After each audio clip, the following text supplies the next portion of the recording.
सबसे पहले एक दृश्य सोचिए। दृश्य ये है कि आप डॉक्टर के पास अपने किसी फैमिली मेम्बर को दिखाने के लिए ले जाते हैं और डॉक्टर उस मरीज़ को, जो आपके फैमिली मेम्बर है, उसको सही से ट्रीट नहीं करता है, यानी कि वो अपनी ड्यूटी का पालन नहीं करता है। दूसरी तरफ जब आप घर से उसको डॉक्टर के पास से मरीज को लेके घर लौटने लगते हैं, तो रास्ते में आप देखते हैं कि कोई है जो वो पानी में डूब रहा है और आप उसको बचाने के लिए नहीं जा पाते हैं। तो क्या ये आपकी ड्यूटी थी उसको बचाने की, या डॉक्टर ने क्या अपनी ड्यूटी सही से निभाई थी? Hello students, welcome back to my class. और आज की क्लास है लॉ ऑफ टॉर्ट का एक टॉपिक है नेग्लिजेंस, उपेक्षा करना। इसके बारे में इसलिए मैंने आपको ये एक दृश्य इमेजिन कराया, दो दृश्य मैंने इमेजिन कराए हैं। एक में जो ड्यूटी बाउंड है, जैसे डॉक्टर की ये ड्यूटी है कि उसे मरीज़ को बचाने की पूरी कोशिश करनी है, और सड़क पे जो चल रहा है उसकी ये ड्यूटी नहीं है कि अगर सड़क किनारे किसी को कोई डूब रहा है तो उसको बचाने की जिम्मेदारी, ड्यूटी उसकी नहीं है। तो क्या हो गया, ये दो अलग अलग केसेस हो गए। अब इसमें क्या है, उपेक्षा वर्ड कहाँ अप्लाई होगा?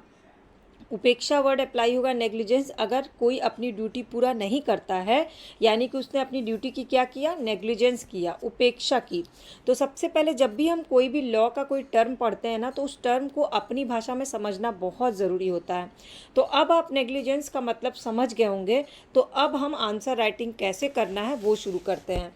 टर्मिनोलॉजी को समझना सबसे ज़रूरी होता है, तभी आप थिंकर्स के थॉट को समझ पाइएगा, तभी आप केस लॉ को, केस स्टडीज़ को समझ पाइएगा, और तभी आप एक अच्छा आंसर लिख पाइएगा। तो अब आगे बढ़ते हैं। सबसे पहले उपेक्षा की परिभाषा में आप किसकी किसकी परिभाषा लिखिएगा अपने आंसर में। तो हमेशा की तरह मेरा फेवरेट रहता है विनफील्ड का डेफिनेशन, शायद और भी किताबों में भी यही फेवरेट होता है। तो प्रोफेसर विनफील्ड की क्या परिभाषा, पहले मैं उनकी लैंग्वेज में आपको बताती हूँ। उपेक्षा सावधानी बरतने के विधिक कर्तव्य का उल्लंघन है, जिसके परिणाम स्वरूप वादी को ऐसी क्षति पहुंचती है जिसकी इच्छा प्रतिवादी द्वारा नहीं की जाती है। मतलब उपेक्षा का मतलब क्या होता है, बेसिकली जब सावधानी नहीं बरती जाती, और सावधानी ना बरतने से क्या हो जाता है, किसी भी कर्तव्य का उल्लंघन, कर्तव्य नहीं हो पाता है, कर्तव्य का उल्लंघन हो जाता है, और इसका फिर रिजल्ट क्या होता है कि किसी न किसी को इसको क्षति पहुंच जाती है। जिसको क्षति पहुंचती है वो कौन है, प्रतिवादी है। और जिसको, जो प्रतिवादी, उसकी इच्छा नहीं होती है कि उसको ऐसी क्षति हो जाए, लेकिन तो भी उसको हो जाती है क्षति। ये क्या कहलाया, ये नेग्लिजेंस कहलाया। जैसे आपके घर में आपके किसी फैमिली मेम्बर ने आपको बोला कि घर को अंदर से लॉक करके रखना। अब आपकी जिम्मेदारी क्या थी, आपकी ड्यूटी क्या थी कि घर को अंदर से लॉक करके रखना। ऐसे में आप क्या करते हैं, घर खुला छोड़ करके आराम से कान में ईयरफोन लगा के क्लासेस सुन के सो जाते हैं। अब उस दौरान आपके घर में कोई आता है और कुछ तरह की क्षति कर देता है, तो ये क्या हुआ, आपने सावधानी नहीं बरती, आपने अपने कर्तव्य का उल्लंघन किया, आपको जिम्मेदारी दी गई थी, और जिसके परिणाम स्वरूप क्या हुआ, आपके घर में क्षति हुई। चाहे संपत्ति की हुई क्षति, मतलब सिर्फ शरीर की क्षति नहीं होता, संपत्ति की भी क्षति होता है, ख्याति की भी क्षति होता है। अब इसके बाद भारत संघ बनाम हिंदुस्तान लीवर लिमिटेड का केस है 1975 का, पंजाब राज्य के वाद में। न्यायालय ने उपेक्षा को परिभाषित किया। यहाँ पे परिभाषा किसने दी है, न्यायालय ने दी है। न्यायालय ने कहा कि उपेक्षा किसी कार्य को करने की ऐसी त्रुटि है, मतलब ऐसी गलती है जिसको सामान्य बुद्धि वाला उन्हीं परिस्थितियों में नहीं करता। मतलब जो नॉर्मल मेंटल स्थिति में होगा वो सेम कंडीशन में ऐसा काम नहीं करेगा, और जो नहीं है वो क्या करेगा, उस चीज़ का नेग्लिजेंस कर देगा। अब नेग्लिजेंस के लिए आपको इसके इम्पॉर्टेंट एलिमेंट्स, इम्पॉर्टेंट इंग्रेडिएंट्स को समझना जरूरी है। तो इसके तीन पार्ट बांट लीजिए। एक तो पहला पार्ट होता है legal duty to take care, सावधानी बरतने का विधिक कर्तव्य है। दूसरा होता है ड्यूटी टुवर्ड्स द प्लेंटिफ, वादी के प्रति क्या कर्तव्य, और तीसरा होता है सावधानी बरतने के कर्तव्य का उल्लंघन, breach of duty to take care. अब इसमें आप क्या करिएगा, कैसे आप इस चीज़ को समझिएगा, तो ये हम एग्जाम्पल के साथ समझेंगे तो ही हमारा कंसेप्ट क्लियर होगा। और एग्जाम्पल क्या होता है, सबसे बेस्ट एग्जाम्पल होता है जब हम केस स्टडी को लेकर के चलते हैं। तो इसके लिए सबसे पहले मैं आपको एक केस बता देती हूँ। अगर आपको उपेक्षा या नेग्लिजेंस से रिलेटेड कोई भी क्वेश्चन आता है तो 200% आपको ये केस तो लिखना ही होगा, इसके बिना आपका आंसर अधूरा है। ये केस है डोनोक बनाम स्टीवेंसन, डोनोक बनाम स्टीवेंसन। अब मुकदमा क्या था, पहले कहानी किस्सा सुन लीजिए। तो इसमें क्या था, एक फुटकर विक्रेता है, शॉपकीपर है, जिसने एक बियर की बोतल एक इंसान को बेची, जिस इंसान का नाम मान लीजिए कौ है। और कौ ने क्या किया, उस बियर की बोतल को अपने किसी पहचान के किसी फ्रेंड की, कोई महिला फ्रेंड थी, उसको गिफ्ट कर दिया, उसको दे दिया।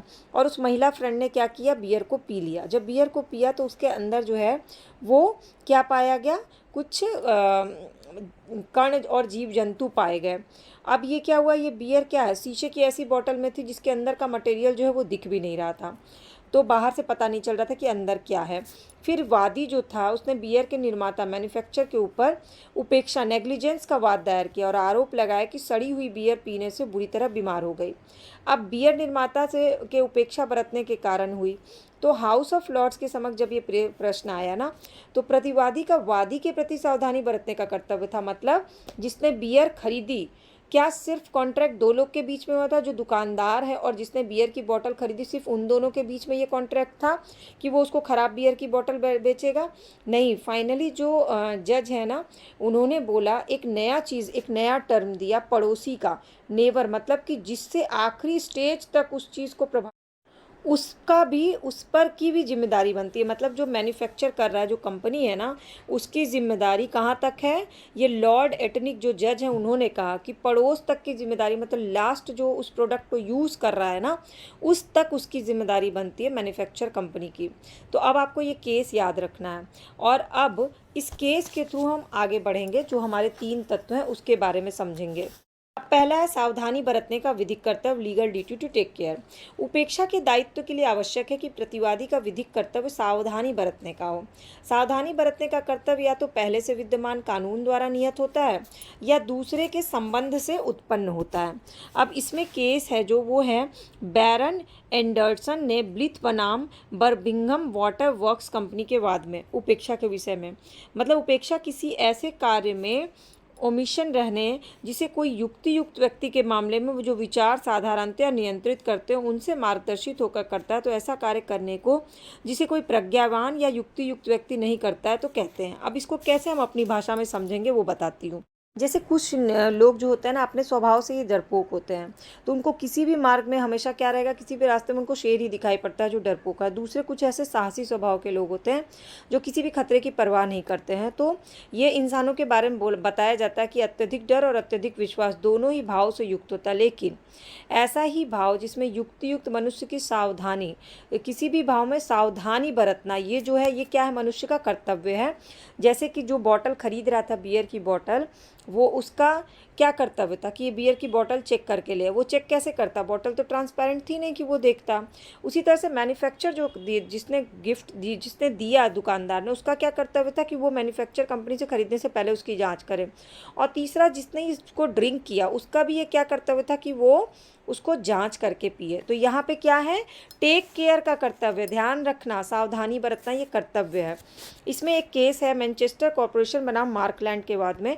इसमें पानी का एक नल है जो फटा रह गया और उसका पानी निकलता गया और सड़क पे बहने लगा।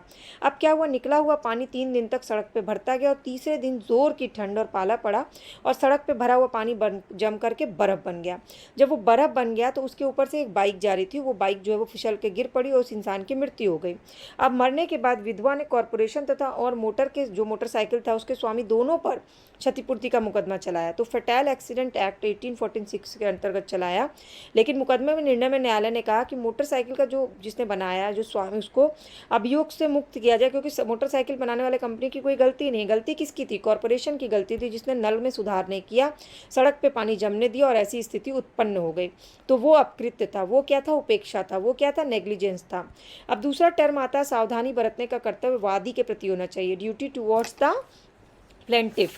मतलब प्रतिवादी की उपेक्षा के प्रति दायी ठहराने के लिए यह सिद्ध करना जरूरी है कि प्रतिवादी का सावधानी बरतने का कर्तव्य वादी के प्रति था। मतलब जिसके साथ घटना घटी है उसके प्रति सावधानी बरतने का कर्तव्य प्रतिवादी को दिया गया था। इसमें भी एक केस है, ये केस है पॉल्स ग्राफ बनाम लॉन्जी आइलैंड रेलवे रोड कंपनी। अब मान लीजिए आपको केस का नाम ना याद रहे लेकिन स्टोरी पता होनी चाहिए। अब स्टोरी क्या है कि कंपनी का कर्मचारी एक यात्री को रेलगाड़ी पर चढ़ने के लिए सहायता कर रहा था। अब इन कर्मचारियों की नेग्लिजेंस के कारण यात्री के हाथ का एक पैकेट गिर गया और इस पैकेट में पटाखे थे जिसका विस्फोट हो गया और इससे 25 फीट दूर तक टंगी तराजू का पलड़ा गिर पड़ा और इससे वादी को क्षति पहुंच गई। अब वादी ने क्या किया, प्रतिवादी के ऊपर क्षतिपूर्ति का वाद चलाया।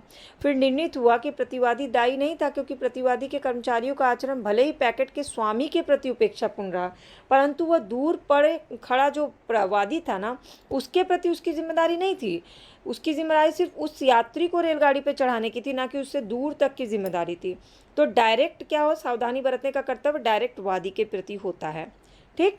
अब इसमें तीसरा तत्व क्या है, सावधानी बरतने के कर्तव्य का उल्लंघन, breach of duty to take care.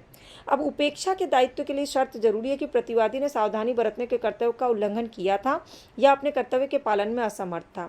इसमें विश्वनाथ गुप्त बनाम मुन्ना के वाद में मध्य प्रदेश हाईकोर्ट ने कहा कि यदि किसी ट्रक ड्राइवर ये देखता है कि कुछ कम उम्र के बच्चे सड़क पर खेल रहे हैं और कुछ बच्चे सड़क पार करने की कोशिश कर रहे हैं, तो उसका क्या कर्तव्य है कि वो ट्रक धीमी गति से चलाए, ताकि जब चाहे तो उसे रोक सके।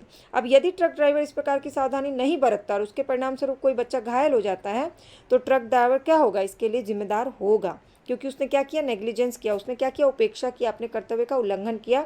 जबकि ब्रीच ऑफ ड्यूटी उसका टेक केयर, उसकी ड्यूटी है सड़क पर गाड़ी चलाते समय इस चीज़ का ध्यान रखना। अब इसमें केस है डॉक्टर वमन बालकृष्ण जोशी बनाम त्रिंबक बाबू का केस। एक मरीज है, बिना बेहोश की दवा दिए ऑपरेशन किए जाने से किसी चोट से उसकी मृत्यु हो जाती है, और सुप्रीम कोर्ट ने निर्णय दिया कि डॉक्टर ने कर्तव्य के पालन में सावधानी बरतने में चूक की और मरीज के उत्तराधिकारियों को क्षतिपूर्ति मिलनी चाहिए। क्यों? क्योंकि ऑपरेशन से पहले जो एनेस्थीसिया देने का डॉक्टर का कर्तव्य था। अब आप जब ये वाद देखते हैं तो आप क्या निष्कर्ष निकालते हैं? आप निष्कर्ष पे पहुंचिएगा कि वाद योग्य असावधानी, नेग्लिजेंस का मामला तब तक उत्पन्न नहीं होता जब तक सावधानी बरतने का कर्तव्य यानी ड्यूटी टू टेक केयर भंग ना किया जाए। दोनों एक दूसरे से कनेक्टेड है। इसके बाद जो ये इससे रिलेटेड क्वेश्चन है, और भी क्वेश्चन पूछे जाते हैं, जैसे कि नेग्लिजेंस से रिलेटेड क्वेश्चन है, योगदायी उपेक्षा के सिद्धांत के अपवाद की व्याख्या कीजिए। और क्वेश्चन बनता है कि घटनाएं स्वयं बोलती हैं क्या, इसके प्रयोग के लिए आवश्यक अवयवों को उल्लेखित कीजिए। ये क्वेश्चन मैं अगली क्लास में कराऊंगी। फिलहाल आपको क्या करना है, इसका एक चार्ट बनाना है। चार्ट बना के स्ट्रक्चर बना करके आपको कीवर्ड्स याद रखने हैं। केसेस के नाम लिख करके केसेस के आगे कीवर्ड्स लिख लेना है। कीवर्ड्स कैसे लिखना, ताकि आपको केस का कीवर्ड याद रहेगा तो पूरी कहानी आपको खुद ब खुद याद आ जाएगी। कई बार क्या होता है, हमें कीवर्ड्स ही नहीं याद रहते और ना ही केसेस का नाम याद रहता है, तो आप ए और बी करके भी लिख सकते हैं। और यहाँ पे लास्ट में एक केस आप लिख सकते हैं जो है बोरहिल बनाम यंगवाद का केस। एक मछुआरे की पत्नी थी, एक बस से उतरी जबकि कंडक्टर उसकी टोकरी उसकी पीठ पर रखने में सहायता दे रहा था। एक मोटरसाइकिल सवार उससे आगे निकल के एक मोटर कार से जा टकराया। मोटरसाइकिल सवार की तुरंत मृत्यु हो गई। अब वादी ने दुर्घटना को देखा नहीं, जो कि उससे 15 गज की दूरी पे घटी थी, क्योंकि सामने खड़ी बस के कारण आगे का दृश्य उसको दिखाई नहीं पड़ा, पर उसको टकराने की आवाज़ सुनाई पड़ी। अब मोटरसाइकिल सवार का मृत शरीर वहां से हटा दिए जाने के बाद वादी घटनास्थल पे पहुंची और सड़क पे पड़े जो खून देख करके उसका दिमागी हालत ख़राब हो गई। उसके कारण वो अपना कारोबार कुछ समय तक कर नहीं सकी। उसने मृत मोटरसाइकिल सवार के विधिक प्रतिनिधि के विरुद्ध उपेक्षा के लिए वाद दायर किया और इस वाद में तथ्य बिल्कुल अस्पष्ट था कि मोटरसाइकिल सवार द्वारा उपेक्षा की गई थी, पर निर्णय प्रश्न यह था कि क्या वादी के प्रति उसका मृतक सावधानी बरतने का कोई कर्तव्य था। वादी कौन थी? जो टोकरी लेके उतर रही थी, उसके प्रति तो मोटरसाइकिल वाले का कोई कर्तव्य नहीं था ना। तो हाउस ऑफ लॉर्ड्स ने निर्णय दिया कि मृतक का वादी के प्रति कोई कर्तव्य नहीं है, इसलिए वादी क्षतिपूर्ति प्राप्त नहीं कर सकती है। तो इस प्रकार से इस केस को आप अपनी लैंग्वेज में शॉर्ट करके लिख सकते हैं। और इस चैनल पे सारे पेपर वाइज जो है नोट्स और टॉपिक वाइज सारा 15-15 मिनट में क्वेश्चन का आंसर कवर कराया गया है। मैंने कोशिश की है 2 किताब बैक ईयर क्वेश्चन और गाइड के थ्रू आपको समराइज करके अपनी लैंग्वेज में और साथ ही साथ केस स्टडी और सब कुछ डिटेल में समझा के 15 मिनट में एक प्रॉपर आंसर बता सकूं। अगर आपको ऐसी फ्री ऑफ कॉस्ट सारी क्लासेस देखनी हो तो सब्सक्राइब या फॉलो बटन को क्लिक कर लीजिएगा और बाकी की क्लासेस चैनल के प्लेलिस्ट पर उसको जाकर विजिट करिएगा। कोई भी डाउट क्वेरी क्वेश्चन रह गया होगा तो नीचे कमेंट सेक्शन में पूछिएगा और पढ़ने के बाद एक बार इस ऑडियो को एक बार और सुन करके तब किताब पढ़िएगा तो बहुत आसानी से समझ में आएगा। आपको मेरी कैसी लग रही है क्लासेस ये भी मुझे बताइएगा। कुछ अपडेट करने की ज़रूरत हो, कुछ और सुधार की ज़रूरत हो तो मुझे बताइए, तो मैं उसी